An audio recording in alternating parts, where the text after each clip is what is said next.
right, Mr. SimpleBiz guy, let's start the show. Hello, everybody, and thank you for tuning into this episode of the SimpleBiz360 podcast. This is episode 216. So for those of you who've been with us since the beginning, we really thank you. We appreciate it. We are so excited in year 5 to be sharing with you, and it's a 5-minute format. It's fast. We try to just lay some questions out that you can ask yourself.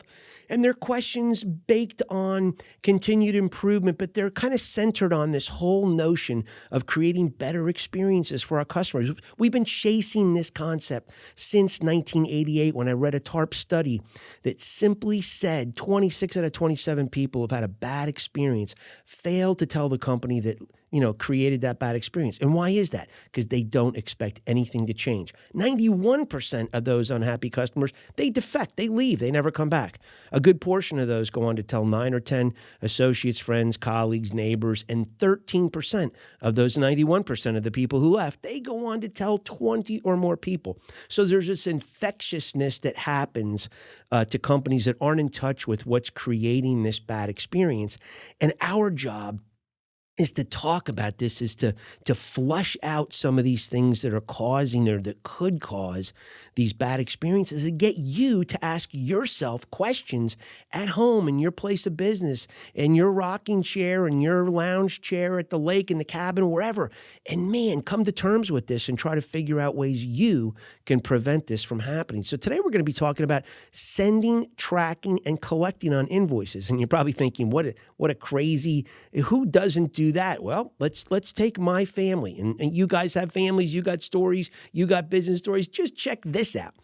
I have a family member who paid for a wedding in the 70s. The reception was a $10,000 reception in the mid-70s. This was done out at the Mideast in a luxury hotel, and to this day, they've never been invoiced for that wedding. And my relative took pride in that. And you know what? That's crazy. How does that happen? Well, my book, I talk about it in my book about a contractor who just wouldn't send me an invoice. I had lunch today with a guy who said one of his clients 1 year didn't collect $30,000 in invoiceable business. I was like, oh, well, whatever. I just missed it. How do you miss that? And it's just so easy to I guess not have procedures and programs in place to protect against it. But guys, this is really crazy. This is happening at levels that are costing companies money. And, I'm amazed that I'll do speaking events and somebody will raise their hand and said, oh my gosh, I had this problem for years. You're like, how is a cable company, a lighting company, electrical company, a company that does gutters. I mean, it just goes on and on and on and on and on. So what do we suggest? Well, you send them if you're going to email them the invoice, make sure you also send them a copy of that invoice in the mail. And make sure if it's an email that you send, copy yourself. It's just so easy, right? And set up a program that you can reconcile a transaction. And you can make sure that that invoice has been sent both ways, and then you can start tracking it and collecting on it in a timely fashion.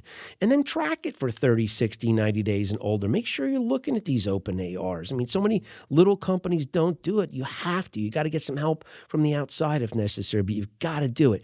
And make sure you ask for these payments. I mean, you just can't let it go to the wind. This is what brings companies, small little companies, to the business graveyard. It happens. So it's not really creating a better experience for your customers, but it is, because if you're a good little company, you're going to be around to create better experiences for them later. We don't want to see you go to the business graveyard. So just think about it, but please send, track, and collect those invoices. You'd be shocked at how many companies don't. So today we're going to end with this little look at Fillmore East, Fillmore West. We're going to go back to West. We're going to go back to Van Morrison out of Ireland. He graced the stage on April 24th, 25th, 26th. He does a version of Come Running to Me that is just awesome. Enjoy it. We will see you in 168 hours.